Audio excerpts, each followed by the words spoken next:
आप सभी को मेरा नमस्ते है। मैं आप सबका हार्दिक स्वागत करती हूँ और आशा करती हूँ कि आप सभी सुखी होंगे, स्वस्थ होंगे और प्रसन्न होंगे।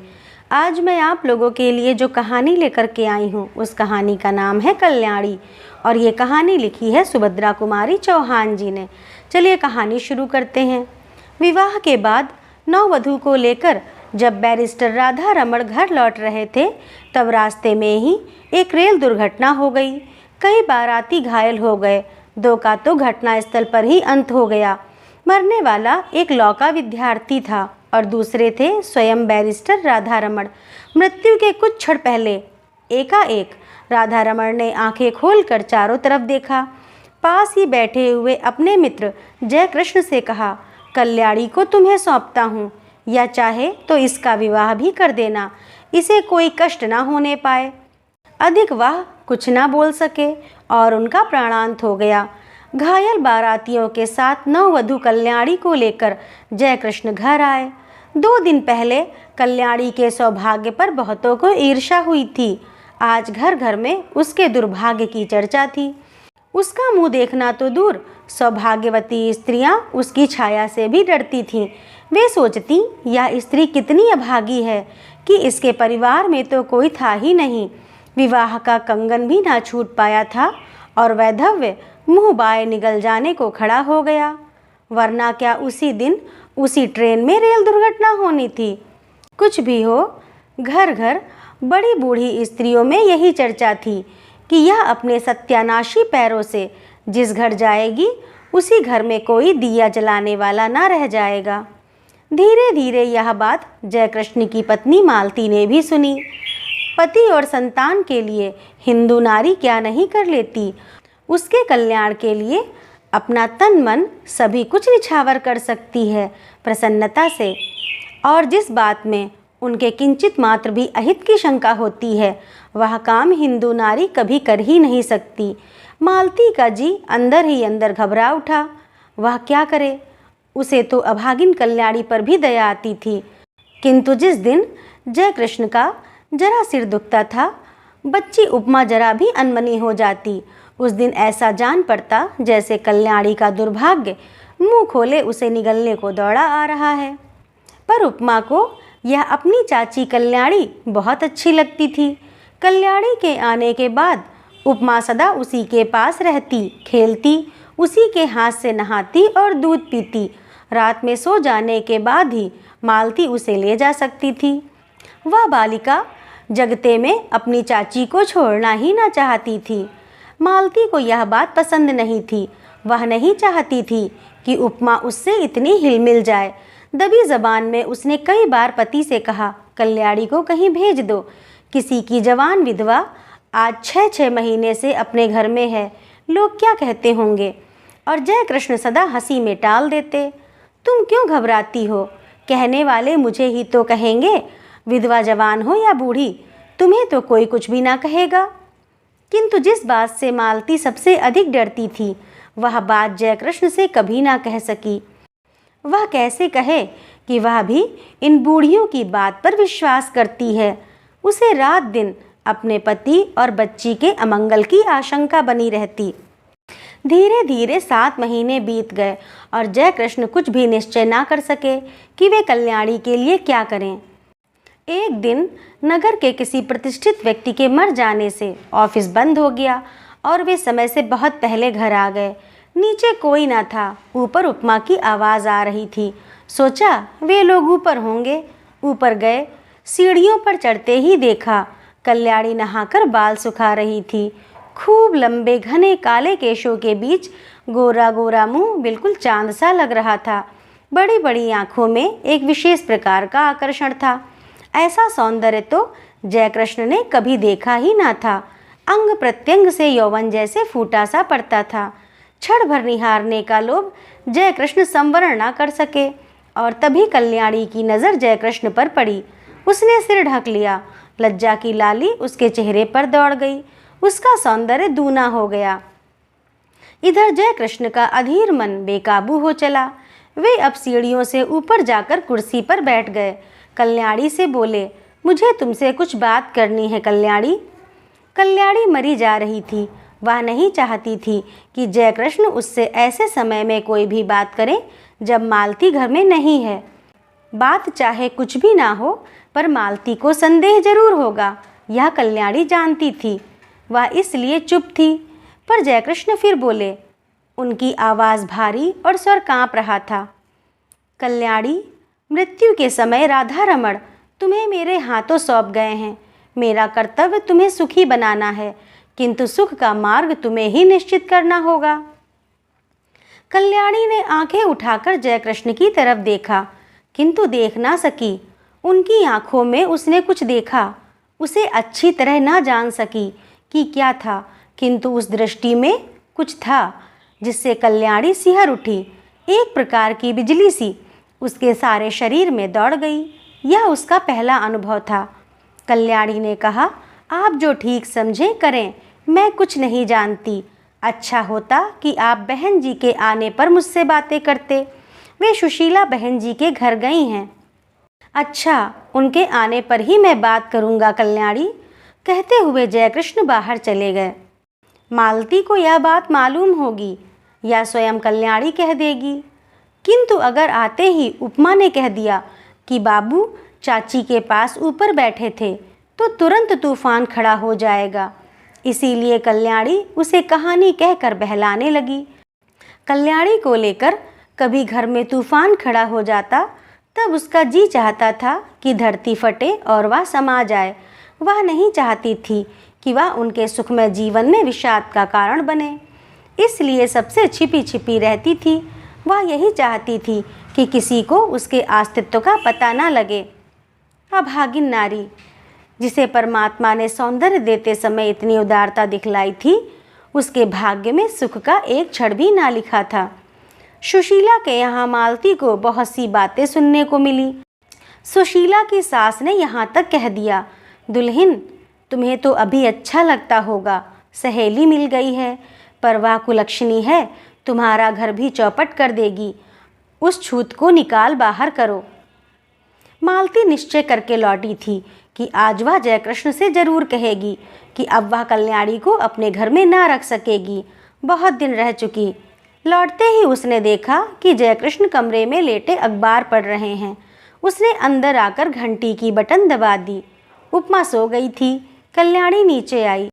मालती ने उसे चाय तैयार करने को कहा। सोचा चाय पीने के बाद कहूँगी, किंतु रहा ना गया। दफ्तर पहुँची। जयकृष्ण ने अखबार रख दिया। पत्नी का वे बहुत आदर करते थे। मालती पास जाकर बैठ गई। बोली, मैं अभी सुशीला के घर गई थी। सब लोग इस बात से बहुत असंतुष्ट हैं कि हम लोग कल्याणी को अपने घर में रखे हुए हैं। वे लोग कहते हैं कि उसे कहीं और भेज देना चाहिए। जयकृष्ण की भ्रुकुटी टेढ़ी हो गई। उन्होंने कहा, तो जाकर उसे हाथ पकड़कर निकाल दो। उनके स्वर में रूखापन था। उन्होंने करवट बदल ली। मालती चुपचाप चली गई। उसने सोचा, जान पड़ता है कि यह जीवन भर के लिए यहाँ आई है। कल्याणी चाय तैयार करके चाय की मेज पर सजाकर ऊपर चली गई। चाय पीते पीते जयकृष्ण ने पत्नी से कहा, जिसे ईश्वर ने ही कष्ट देने में कोई कसर नहीं की, उसे हम और क्या कष्ट दें। मरते समय राधा रमण उसे मेरे हाथों सौंप गए हैं। कुछ दिन और बीत जाने दो। 1 साल के बाद वह जो चाहेगी वही कर देंगे। पढ़ना चाहती है तो वहाँ भेज दूंगा, चाहेगी तो उसका पुनर्विवाह भी कर सकते हैं, पर वह मुझे या तुम्हारी बच्ची को नहीं खा सकती। बेफिक्र रहो। लोग कहते हैं, बकने दो। दुनिया में हर किसी को प्रसन्न रखने की कोशिश करने वाला किसी को भी प्रसन्न नहीं रख सकता। मालती बोली, मैं यह नहीं कहती कि उसे आज ही कहीं भेज दो, पर 15 दिन बाद मुझे माँ के घर जाना पड़ेगा। मेरी भतीजी का ब्याह है। कल्याणी यहाँ अकेली रहेगी। जयकृष्ण बोले, अकेली क्यों रहेगी, उसे भी साथ ले जाना। मालती ने उत्तर दिया, साथ कैसे ले जाऊंगी। सगुन साइत के दिन लड़की पर इसकी छाया पड़ी तो लोग तो बड़ी बूढ़ी विधवा की छाया से भी हल्दी चढ़ी लड़की को बचाते हैं। फिर जान ना पहचान ऐसी स्त्री को जबरदस्ती उनका मेहमान क्यों बनाऊं, उन्हें अच्छा ना लगे तो। जयकृष्ण खींच कर बोले, तो फिर कल्याणी यही रहेगी। बुधिया की माँ को दिन भर रहने को कह देना। उसे कुछ और पैसे दे दिए जाएंगे। ना चाहते हुए भी आखिर एक दिन कल्याणी को घर में अकेला छोड़कर मालती को जाना पड़ा। जाते समय बुधिया की माँ को उसने अच्छी तरह समझा दिया कि बाबूजी को खाना वही परोसेगी। कल्याणी से भी कह दिया था वह बाबूजी से जैसा पर्दा करती है वैसे ही करती रहे और बुधिया की माँ रात दिन यहीं रहे। मालती चली गई। अब जय कृष्ण प्रायः देर से जाते और जल्दी लौट आते। कभी कभी वे दफ्तर जाते ही नहीं। यह बात ध्यान देकर कल्याणी ने देखी। बुधिया की माँ जो चौकीदारी पर नियुक्त थी वह कुछ समझ ना सकी। पहले ही दिन खाना परोसने गई थी। जयकृष्ण की एक डांट लगते ही लौटकर बोली, बहू तुम ही परोसो, मुझसे ना बनेगा, बाबूजी खुनसात हैं। कल्याणी को खाना परोस कर खिलाना ही पड़ा। यही तो जयकृष्ण चाहते थे। खाना खाते खाते जयकृष्ण बोले, कल्याणी तुमने अपने भविष्य के विषय में क्या निश्चित किया है, कुछ कहोगी? कल्याणी संकोच के साथ बोली, मैं क्या निश्चय करने लायक हूँ, मुझे दुनिया का अनुभव ही क्या है। गांव में विधवा मौसी के साथ रहती थी। एक दिन वहीं सुना कि मेरा विवाह होने वाला है। किससे होने वाला है नहीं जानती थी। फिर आप लोग ब्याहने आए और जो कुछ हुआ सब आपके सामने है। तब से आपके ही आश्रय में हूँ। आपको छोड़कर, आपके इस घर को छोड़कर कहीं कोई मेरा अपना नहीं है। सुना है विधवा मौसी भी अब इस संसार में नहीं है। फिर मैं क्या निश्चय करूं, आप ही कहिए। जय कृष्ण बोले, शादी होना ना होना दोनों बराबर हैं। पति की तुमने शायद अच्छी तरह शक्ल भी ना देखी होगी। पुनर्विवाह करना चाहोगी?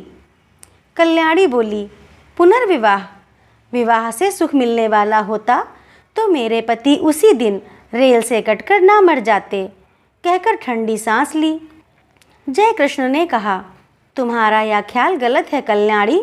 जो कुछ होना होता है होकर ही रहता है। इसमें ना तुम्हारा दोष है ना तुम्हारे भाग्य का। मेरा तो विश्वास है कि जिस ईश्वर ने तुम्हें इतना रूप दिया है वह सुख भी देगा। हाँ, मार्ग तुम्हें स्वयं निश्चित करना है। तुम चाहो तो मैं तुम्हें पढ़ने के लिए किसी पाठशाला में भेज दूँ। कल्याणी को हंसी आ गई। बोली, अब मैं बूढ़ी होने जा रही हूँ। छोटी छोटी लड़कियों के साथ बैठकर कैसे पढ़ूंगी? और पढ़ना आएगा भी मुझे?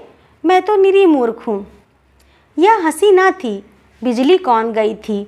जयकृष्ण ने कल्याणी को आज तक कभी हंसते ना देखा था। वे सिर से पैर तक सिहर उठे। बहुत संभल कर बोले, कोशिश करने से सब कुछ आता है कल्याणी। फिर भी तुम खूब सोच विचार कर मुझसे शाम को अपना निश्चय कहना। शाम को भोजन के बाद रात को बहुत देर तक कल्याणी और जयकृष्ण बातें करते रहे। पहरे पर नियुक्त बुढ़िया पड़ी हुई खर्राटे भर रही थी। कल्याणी ने कहा, पति को मैं प्रेम ना कर सकी क्योंकि संयोग और वियोग में केवल 2 ही दिन का तो अंतर था। हाँ, दया भाव से ही प्रेरित होकर उन्होंने मेरा पाणी ग्रहण किया था, इसलिए उन पर मेरी अपार श्रद्धा पहले से ही थी। वह अब भी है, किंतु प्रेम से तो मेरा प्रथम परिचय उसी दिन हुआ जिस दिन आप सीढ़ियों पर चुपचाप खड़े थे। आप विश्वास मानिए कि आपको मैं जितने श्रद्धा भाव से देखती हूँ उतना ही आपसे प्रेम भी करने लगी हूँ। फिर भी आपके साथ मेरा पुनर्विवाह असंभव है। क्यों कल्याणी, तुम्हें आपत्ति क्या है? भर्राई हुई आवाज़ में जयकृष्ण ने पूछा और कल्याणी के हाथ अपने हाथ में ले लिए। कल्याणी ने तुरंत अपना हाथ छुड़ा लिया और संदिग्ध दृष्टि से जयकृष्ण की ओर देखा। जयकृष्ण को अपनी भूल मालूम हो गई। दोनों कानों में हाथ लगाकर बोले, भूल स्वीकार करता हूँ, अब कभी ना होगी। फिर कुछ रुककर कहा, कल्याणी तुम मुझसे कभी ना डरना। तुम्हारी इच्छा के विरुद्ध मैं तुम्हें कभी नहीं छूऊंगा। पर यह बताओ कि जब पुनर्विवाह करने में तुम्हें कोई आपत्ति नहीं है और तुम मुझे प्रेम भी करती हो, तब तुम्हारा पुनर्विवाह मेरे साथ क्यों असंभव है? असंभव इसलिए है कि आप विवाहित हैं, कल्याणी ने निश्चय के स्वर में कहा। जयकृष्ण ने कहा, पर हिंदू शास्त्र के अनुसार एक पुरुष कई विवाह कर सकता है। फिर तुम वह सौभाग्य मुझे ही क्यों नहीं दान करती जो किसी दूसरे को मिलने वाला है? छी छी, कल्याणी बोली, आप क्या समझते हैं कि मैं किसी और से विवाह करूंगी, या कभी ना होगा। मैंने एक बार जिससे प्रेम किया उसी से प्रेम करती हुई मिट जाऊंगी। हिंदू नारी प्रेम करना जानती है, वह प्रेम का प्रतिदान नहीं चाहती। मैंने प्रेम किया, करती रहूंगी। यह बात दूसरी है कि प्रेम की प्रतिमा तक मेरी पहुंच ना हो सकेगी, और यह तो अपना अपना भाग्य है। कहती हुई एक दीर्घ निश्वास के साथ कल्याणी ने जयकृष्ण की ओर देखा। जयकृष्ण ने कहा, कल्याणी, तुम अपना ही अपना देखोगी या मेरा कुछ ख्याल करोगी? मैं पागल हो जाऊंगा। तुम्हारे बिना अब तो मुझसे एक पल भी नहीं काटा जाता। किंतु फिर भी तुम निश्चिंत रहना, मैं तुम्हें कभी हाथ ना लगाऊंगा जब तक तुम्हारी आज्ञा ना होगी। आधी रात को भी तुम मेरे पास उतनी ही सुरक्षित रह सकती हो जैसे सगे भाई के पास, क्योंकि मैं अधम नहीं हूँ। तुमसे प्रेम करता हूँ, तुम्हें पाने का इच्छुक हूँ, पर सत्य मार्ग से, कुमार्ग से नहीं। कल्याणी बोली, ना मैं अपना कुछ देखती हूँ ना आपका। सच यह है कि मैं मालती जीजी के सौभाग्य पर कुठाराघात ना कर सकूंगी। उन्होंने मुझे कुसमय में आश्रय दिया है। जो कुछ बन सकेगा भला करूंगी, उनकी बुराई मुझसे ना हो सकेगी। उनके भले के लिए मुझे अपना बलिदान भी करना पड़े तो सहर्ष कर दूंगी, मगर उनकी जिंदगी में कांटा बनकर ना रहूंगी। पर मेरा जीवन कंटक में बना दोगी। कहते कहते जयकृष्ण ने ठंडी सांस ली और सतृष्ण नेत्रों से कल्याणी की ओर देखा। कल्याणी ने कहा, यह सब मानसिक विकार है, कुछ दिनों में अपने आप दूर हो जाएगा। आप समझते हैं मुझे कम कष्ट हो रहा है? मैं नारी होकर भी सब कुछ सहने को तैयार हूँ। आप तो पुरुष हैं, कठिनाइयों से लड़ने के लिए ही आपका जीवन है। मैंने मालती जीजी को पत्र लिख दिया है, वे आती ही होंगी। उनके आते ही मैं आपसे विदा ले लूँगी।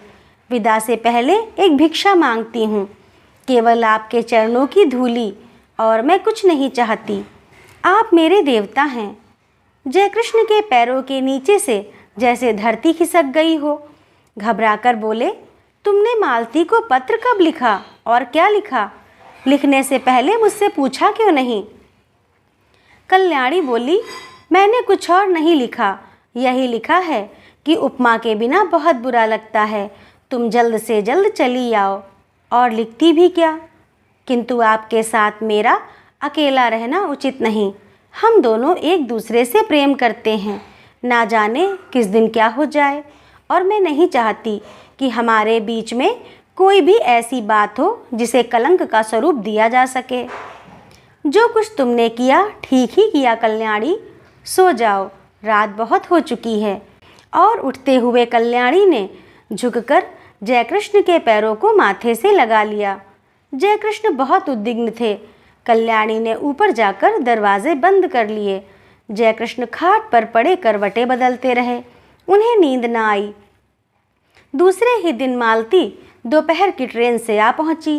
दफ्तर से लौटते ही जयकृष्ण ने देखा उपमा खेल रही है। रात भर सो न सकने के कारण उनका चेहरा उतरा हुआ था। मालती ने देखते ही पूछा, क्या तबीयत खराब थी, क्या हुआ? जयकृष्ण ने कहा, कुछ नहीं, सिर में बहुत दर्द है। अज्ञात आशंका से मालती सिहर उठी। कल्याणी तो अभी है ना इस घर में? उसने पूछा। तुम तो अपनी बात के आगे किसी की भी नहीं सुनते। कितनी बार कहा उसे कहीं भेज दो, पर जब तुम मानो तब ना। इस तरह तुम्हारे सिर में दर्द वर्द होता है तो मैं घबरा जाती हूँ। सभी लोग कहते हैं वह अभागिन है। जयकृष्ण को दूसरा ही भय था। वे यही सोच रहे थे कि कौन जाने कल्याणी है भी कि नहीं। उसने कहा था कि मालती के आते ही वह विदा ले लेगी। विदा का अवसर कहीं आ तो नहीं गया। जयकृष्ण का हृदय धड़क रहा था। उन्होंने कहा, मैंने कल्याणी को एक पुत्रीशाला में पढ़ने के लिए भेजने का निश्चय किया है। यह बात उसे भी मंजूर होगी। जरा उसे बुलाओ तो। मालती को इस बात से बड़ी शांति मिली। कल्याणी यहाँ से चली भर जाए, कहीं भी जाए, इसकी उसे चिंता ना थी। उसने घंटी बजाई पर कोई ऊपर से न आया। तब उपमा को बुलाकर कहा, जा ऊपर से अपनी चाची को बुला ला। उपमा ने कहा, चाची ऊपर नहीं है। घबराकर मालती ने ऊपर नीचे सभी कमरे खोज डाले। कल्याणी का पता नहीं लगा। जय कृष्ण पागल की तरह दौड़कर ऊपर गए। कल्याणी के बिस्तर पर उसके गहनों की पेटी रखी थी। उसके नीचे एक पत्र लिखा था, जाती हूँ। अपनी उपस्थिति से आप लोगों को जो कष्ट दिया या मुझसे जो अपराध हुए उनके लिए क्षमा कीजिएगा। मेरी खोज ना कीजिएगा, व्यर्थ होगी। मेरे ये गहने उपमा के लिए हैं। अभागिन कल्याणी। तो दोस्तों, कैसी लगी आप लोगों को यह कहानी? अगर अच्छी लगी हो तो लाइक करिए, शेयर करिए और ऐसी ही और कहानियों के लिए मेरे चैनल को सब्सक्राइब करिए। धन्यवाद।